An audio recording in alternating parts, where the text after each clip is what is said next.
wane wamefariki dunia baada ya pikipiki waliokuwa wakisafiria kugongana ana kwa ana na basi la shule katika barabara ya Itumbe Ogembo.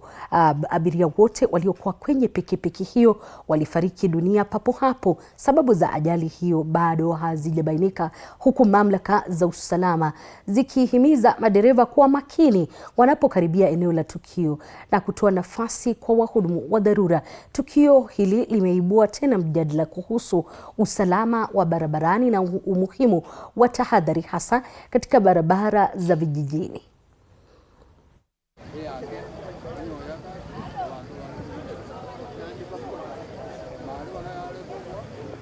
Hawa vijana walikuwa wanatoka kutoka Nyanzakia, wametoka main road ya Kisii Kilgoris wakielekea Ogembo. So kupanda hiyo mlima ya kwenda Musiabano ndio wakakutana na gari ya basi ya shule ambao walikuwa wanaovateki gari tatu. So wakagongana hana kwa hana. Na wote wamefariki hapo hapo na sasa hivi wamepelekwa mochari.